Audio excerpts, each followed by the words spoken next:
Hello everyone. तो हम लोग क्लास 9 का इकोनॉमिक्स पढ़ रहे हैं बच्चों। और इकोनॉमिक्स का चैप्टर नंबर फर्स्ट हम पढ़ रहे हैं। It is the story of village Palampur. इसके दो वीडियो हम पहले कर चुके हैं, जिसमें हमने विलेज पालमपुर का जो इंट्रोडक्शन था वो देख लिया और जो फैक्टर्स ऑफ प्रोडक्शन थे वो देख लिए। And today's our topic is how is land distributed between farmer in Palampur. कि पालमपुर की जो लैंड थी वो वहां के फार्मर में किस तरह से डिस्ट्रीब्यूट थी। कि क्या सभी के पास इक्वल लैंड थी या फिर वो अनइक्वली डिस्ट्रीब्यूट थी। तो वही हम इस वीडियो में देखने वाले हैं आज। So let us start. Before the 1916 and before the introduction of the Green Revolution, mostly 75% of the people of Palampur depend on the farming.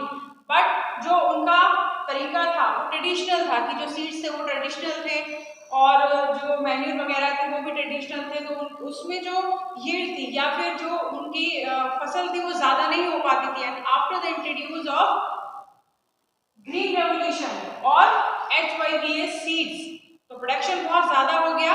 लेकिन प्रोडक्शन के साथ साथ उसमें बहुत ज्यादा इरिगेशन की जरूरत होती थी और बहुत ज्यादा पेस्टिसाइड और केमिकल्स विडिसाइड्स की जरूरत होती थी। तो देखते हैं हम लैंड का डिस्ट्रीब्यूशन किस तरह से था पालमपुर में। तो ये पिक्चर आप लोगों को नजर आ रही होगी। पिक्चर मैंने ड्रॉ करने की कोशिश की है, जैसे आपकी बुक में पिक्चर दी हुई है। इसमें क्या इस पिक्चर में दिखाया है, इस डायग्राम में दिखाया है कि कैसे किस तरह से लैंड का डिस्ट्रीब्यूशन था। तो इसमें देखकर आपको पता चल रहा होगा कि देखिए कुछ प्लॉट्स तो बहुत बड़े बड़े से हैं, जैसे ये प्लॉट्स हैं, ये तो कुछ बहुत बड़े बड़े से प्लॉट्स हैं। और यहाँ पर देखिए बहुत छोटे छोटे से प्लॉट्स नजर आ रहे होंगे आपको। तो it is show the distribution of land in farmer of Palampur. So land is very important factors for any production और फार्मिंग। बिना लैंड के ना तो हम किसी चीज को प्रोड्यूस कर सकते हैं, ना तो हम कोई इंडस्ट्री लगा सकते हैं और ना ही हम फार्मिंग कर सकते हैं।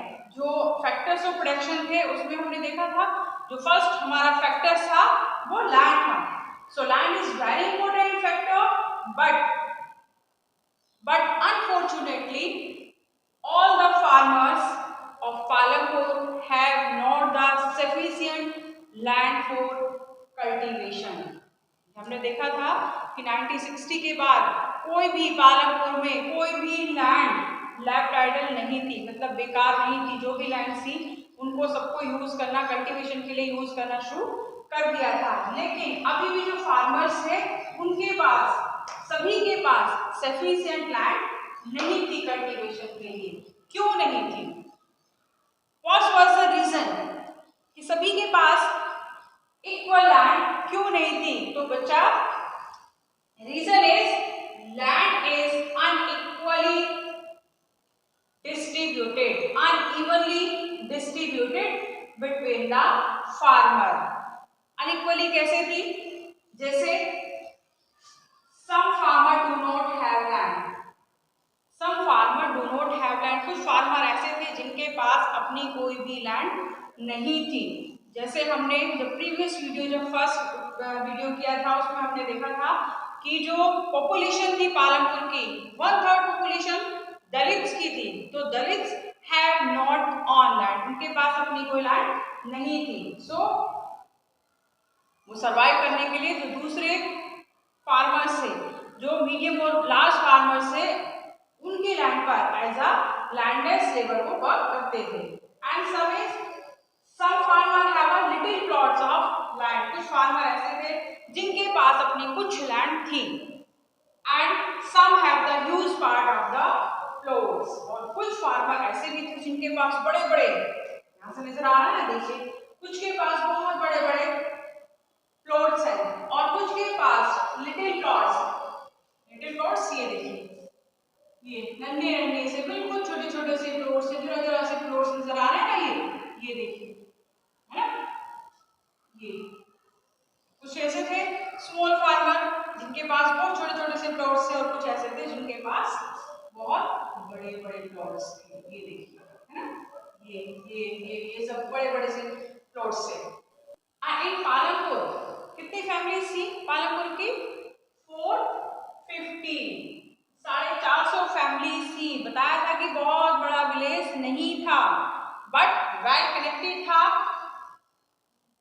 अच्छी फैसिलिटीज थी वहां पर। तो जो 450 फैमिलीज थी, ये देखिए ये 450 फैमिलीज हैं पालमपुर की, उसमें से 150 फैमिलीज कौन है, लैंडलेस। जहां पर हमने ये बात की थी ना, सम फार्मर हैव नो लैंड, कि कुछ फार्मर ऐसे थे जिनके पास लैंड नहीं थी, on no land for cultivation, Dalits.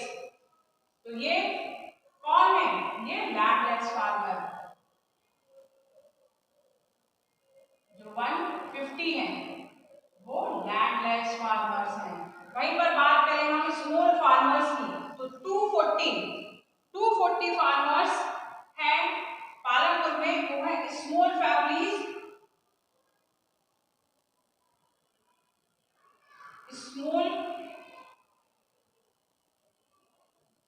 Farm families, या फिर स्मॉल फैमिलीज हम उनको क्यों कह रहे हैं, क्योंकि उनके पास लेस देन 2 हेक्टेयर, जिसके पास लेस देन 2 हेक्टेयर लैंड है उसको हमने रखा है स्मॉल फैमिलीज में, but they can not fulfil there basic necessities. कितनी कम जमीन उनके पास थी कि उसमें जो उनकी बेसिक नेसेसिटीज हैं, जो बेसिक रिक्वायरमेंट है, वो भी वो पूरा नहीं कर पाते थे। तो उसके लिए वो क्या करते थे, उसके लिए वो जो लैंडलॉर्ड थे या बड़े किसान थे, उनके खेतों पर वो काम किया करते थे सर्वाइव करने के लिए। और वहीं पर हम देखें जो 60 फैमिलीज थी, ये वाली, वो कौन थी बच्चा, मीडियम एंड लार्ज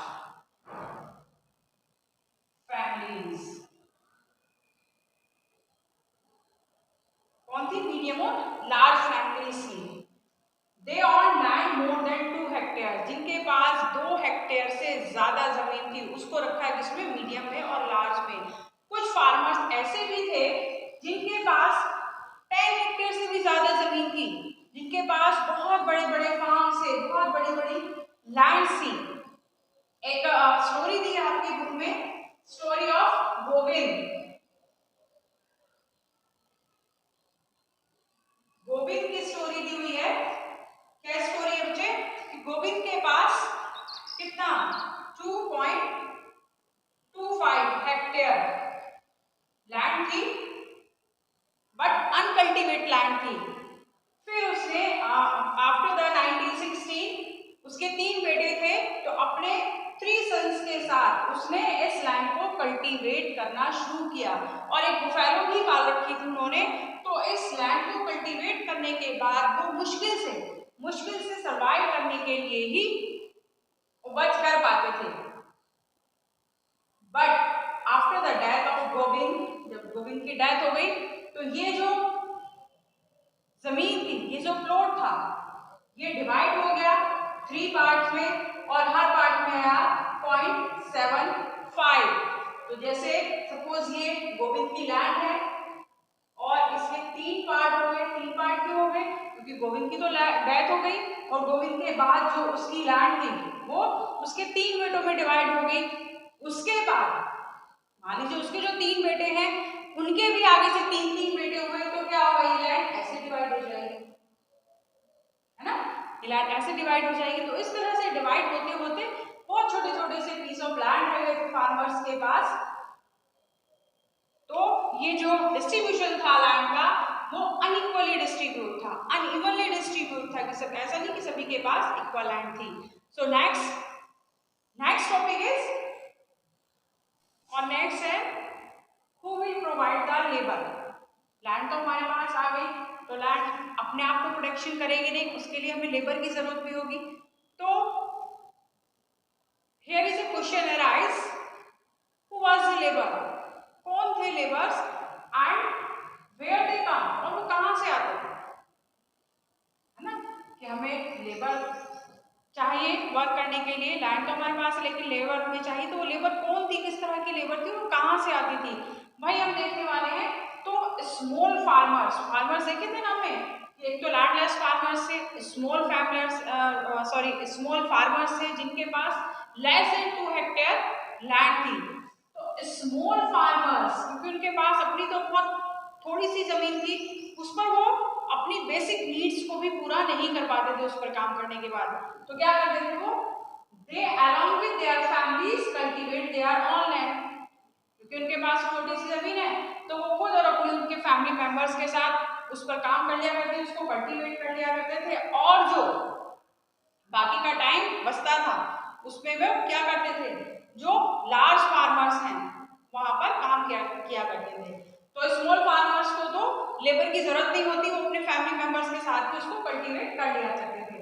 अब बात करें हम मीडियम एंड लार्ज फार्मर्स की, जो मीडियम और लार्ज फार्मर थे, तो मीडियम और लार्ज फार्मर में जिनके पास मोर देन 2 हेक्टेयर्स लैंड थी, और बहुत सारे ऐसे भी फार्मर्स थे जिनके पास 10 हेक्टेयर लैंड भी थी, मतलब बहुत ज्यादा लैंड थी। तो वो कहां से लेकर आते थे labours? They hire farm labours from landless families. Landless families याद कीजिए, जो हमने 1/3 पॉपुलेशन ऑफ दलित पढ़ी थी, वो लैंडलेस फैमिलीज जिनकी अपनी कोई लैंड नहीं थी वो, और फैमिलीज कल्टीवेट स्मॉल लैंड, और वो जो अपने स्मॉल लैंड्स को कल्टीवेट किया करते थे। मतलब जो लैंडलेस लेबर्स थे वो और स्मॉल लैंड को कल्टीवेट करने वाले लोग को हायर करते थे मीडियम और लार्ज फार्मर्स अपने फार्म पर, अपने प्लॉट्स पर प्रोडक्शन कराने के लिए। बुक में एक आपकी स्टोरी दी हुई है, स्टोरी है आपके डाला और रामकली। डाला और रामकली की स्टोरी दी हुई है। स्टोरी में क्या है, स्टोरी में दोनों डिस्कस कर रहे हैं अपनी अपनी सिचुएशन को, दोनों ही लैंडलेस फार्मर हैं और दोनों अपनी सिचुएशन को डिस्कस कर रहे हैं कि बहुत ज्यादा चिंतित हैं। एक तो उनको काम बहुत कम मिलने लगा है, क्योंकि जब से जो आफ्टर द 1960 जब से ग्रीन रेवोल्यूशन को इंट्रोड्यूस किया तो बहुत सारी मशीनरी, नई नई मशीनरी आ गई है, तो अब लेबर की जरूरत कम होती है, और जो सोविंग और हार्वेस्टिंग टाइम है उस वक्त काम की जरूरत होती है, उस वक्त इनके पास काम होता है, लेकिन रेस्ट ऑफ द मंथ इनके पास काम नहीं होता। तो डाला बोलता है कि बहुत ज्यादा कंडीशन खराब है, मैंने कुछ उधार लिया हुआ था, जो बिग फार्मर्स से उनसे उधार लिया हुआ था, लेकिन उसको मैं रिपे नहीं कर पा रहा हूँ। वही रामकली भी बोलती है कि मेरी भी सिचुएशन कोई बहुत अच्छी नहीं है, मेरी सिचुएशन भी इसी तरह की है, जो हम लोग सर्वाइव नहीं कर पा रहे हैं। तो वो बोलती है कि मुझे ब्रिक मेकिंग की, जो रायगंज में जाना पड़ेगा और वहां पर जो पार्ट टाइम जॉब करनी पड़ेगी ब्रिक मेकिंग की।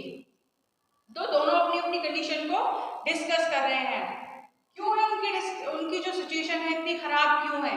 तो गवर्नमेंट ने सेट किया है कितना, जो वेजेस ऑफ लेबर है 60 रुपीज, 60 रुपीज सेट किया हुआ है, लेकिन उनको 35 to 40 रुपीज ही दिया जाता है, इसलिए इनकी जो सिचुएशन है वो बहुत ज्यादा खराब है। मतलब जो सेट किया हुआ है वेजेस गवर्नमेंट ने वो उनको नहीं मिल पाता है। क्यों नहीं मिल पाता है? क्योंकि बहुत ज्यादा, अगर एक की मांग है, डिमांड अगर 2 लेबर की है तो 10 लोग अवेलेबल हैं, तो इसीलिए क्योंकि बहुत ज्यादा लेबर है तो इसलिए उनकी जो वेजेस है वो उनको नहीं मिल पाती, क्योंकि लेबर के का बहुत ज्यादा टफ कंपटीशन है। तो they are agree to work on the lower wages, 35 और 40 पर भी वो काम करने के लिए तैयार हो जाते हैं। तो this is all about the land distribution between the farmers and the labor who will provide the labor। तो आई होप ये दोनों टॉपिक्स आपको समझ में आ गए होंगे। This is all about this video. मिलते हैं नेक्स्ट वीडियो में, and the next topic will be, क्या होगा बच्चा, the capital needed in farming।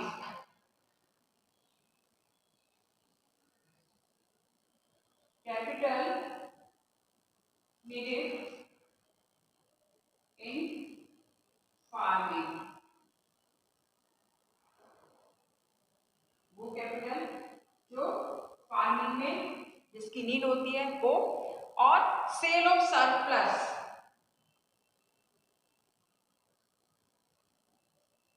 Cell of surplus का मतलब है कि जो हमने प्रोडक्शन किया है, प्रोडक्शन करने के बाद जो हमने अपने कंजप्शन के लिए रखी है, उस एक्स्ट्रा बचा है, उस एक्स्ट्रा को हम कहाँ सेल करेंगे, एक्स्ट्रा को हम किस तरह से सेल करेंगे, तो sale of surplus from production.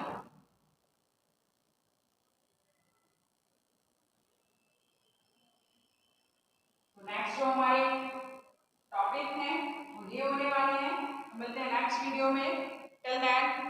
शुक्रिया, थैंक यू वेरी मच।